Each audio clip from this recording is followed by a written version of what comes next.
Wow! Let's be friends! Oh yeah, the dinosaur is saying let's be friends. Yes! So, mahal siya. Sa Pilipinas, siguro nasa 600 pesos lang. You're showing your car? Yeah. Yeah?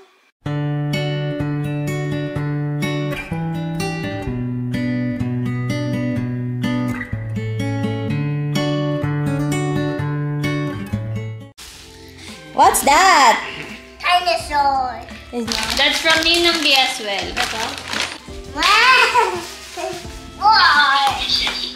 Napabuksan niya na. Wow! Ito, depende. This is scared. Why are you scared? This is scared dinosaur. You're scared of the dinosaur. A cute. I don't like it. And a Cobra. Cobra? No. Wait. Wow, it has lights. Violet! Green! I don't like it. Oh, Rich Carl, open this one. This is from Ninang Lady. What will you say to Ninang Lady and Ninong Mark? Thank you. Thank you. Hello! Pauwi lang namin at pahinga lang ng kaunti. So, in today's video, we would like to capture yung mga pasalubong galing Pilipinas kasi yung aking kapatid ay nag-bakasyon sa Pilipinas and may mga pasalubong galing sa aming mga pamilya para sa kay baby number 2, kay Rich, iba para sa akin, iba para kay mommy. Sa video na to, hindi ko na isasama yung mga pagkain, mga snacks kasi syempre nilagay na sa freezer or kaya inalmusal na. Iba naman mga snacks lang na para kay Rich kasi may mga snacks sa Pilipinas na hindi mo pa matatagpuan dito. So, mga nagpadala sila ng ibang snacks na pwede niyang kainin ng merienda or kaya pupunta siya ng nursery. So, yung mga ipapakita ko is yung mga siguro yung mga damit. Ito siya. Actually, isa siyang malaking plastic. Nilagay na nila sa plastic kasi nagbukas na syempre ng box. So, let's start syempre. So, kung ano yung pinaka nandito sa bulan? Maternity, top and bottom. Wow. So, para sa akin to. Diba?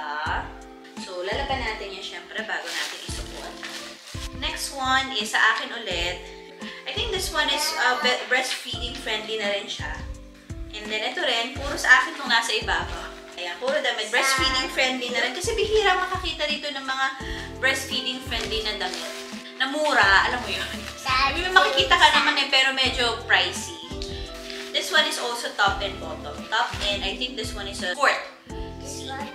This is also breastfeeding top. This is a dress. Ayan, hindi na natin napakita isa-isa. Ganda nito, ang lambot. That's a costume for you. That's for you. For your Halloween. Yes, for the trick and treat next week. Yes. This one is maternity dress kasi tulad ng pinakita ko kanina. Breastfeeding top and bottom. Alam mo ba, ma-segue lang. Nagpabili din ako ng mga pang Halloween costume kasi sobrang mahal. Halloween costume dito sa Dubai. This one, yung pirate costume, it's at least I think 150 to 200 and up. So mahal siya. Sa Pilipinas, siguro nasa 600 pesos lang. O, diba? Nagpabili na tayo. It's a baby girl. For baby girl, yes, you're very good. Baby girl is for tummy. Yes, in the tummy, yes. Baby dress up. Baby will dress up once baby is outside mama's tummy. Ito dinosaur costume. So, thank you, Ninang B, for sponsoring one of the costumes. Ito ng mga sumunod, puro pang baby na.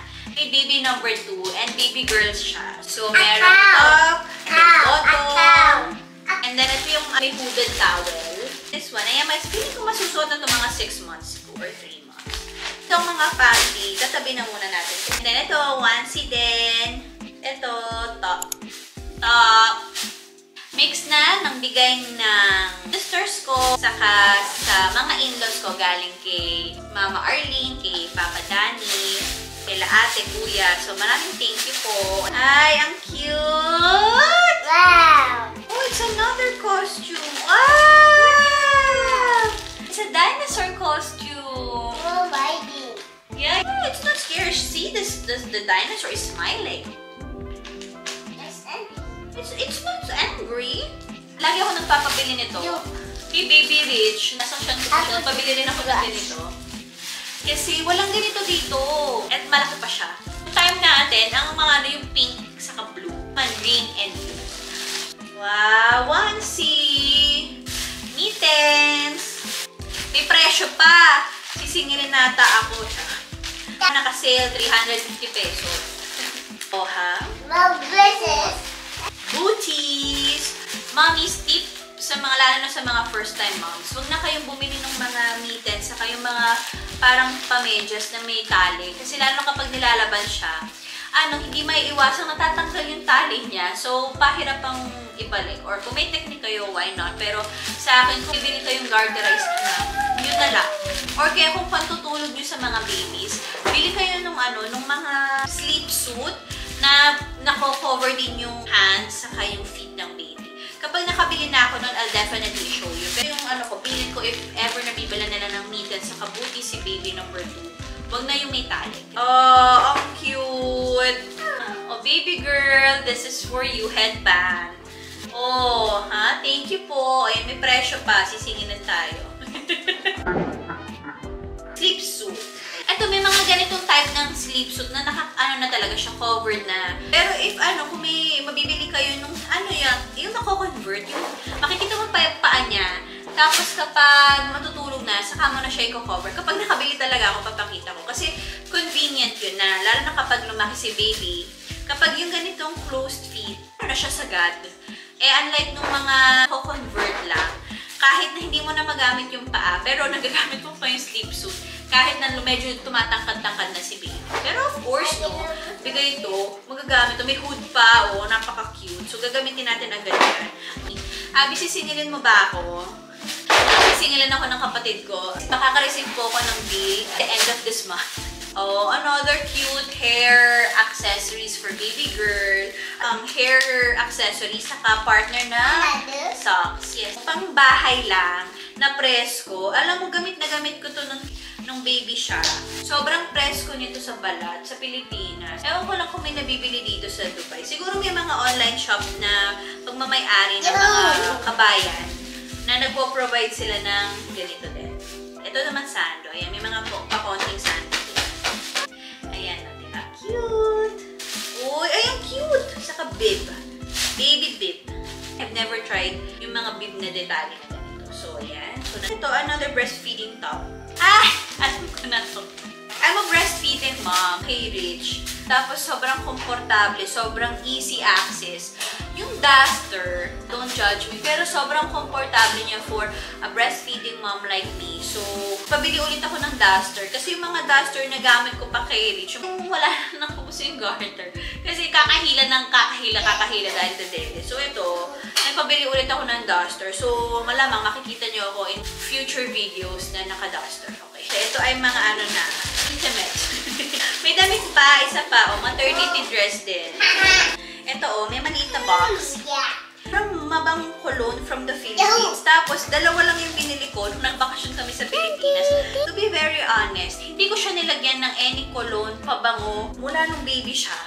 And nilagyan ko lang siya ng cologne nung huling uwi namin sa Pilipinas, nung June. Tapos, meron ako nakitang cologne. Sabi ko, i-try ko nga, baka mabango. Tapos yun, dalawa lang yung binili ko. So, napabili na ulit ako ng madami. Kasi hindi ko naman alam kung kailan na rin may uuwi ng Pilipinas. Hindi po ako nagpa-vlog, pero mabango siya, pang baby talaga. Tapos ito, nilagyan na rin nila ng Sebo de Macho para sa mga anis-anis natin sa katawan. Pangpawala ng peklat.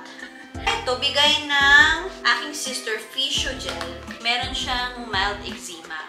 So, sabi niya, effective daw to. Or, try ko daw kay Rich kung effective. So, we'll definitely try it kapag ina-atake ulit siya ng eczema niya. So, itatabi natin yan. So, I think that's it. Actually, meron pang iba na sinimulan ko na gamitin. Meron yung money organizer na pa-notebook. It's very good if you are if you're organizing your money for grocery, for gas, utilities. Ayan. So, bilhin kayo ng Bye-bye. So, at least, I think yun lang. Bukod sa food and snacks. See you later. And itong mga clothes and ibang mga cologne like this, yun lang po. And masayang-masaya na kami. Siyempre, malaking tulong ito dito, no? Dahil mahal naman talaga ang mga bagay-bagay. So, dun muna ang ating i-end natin ang segment na ito. Have a dream. and see ya! Have so much fun. Dream.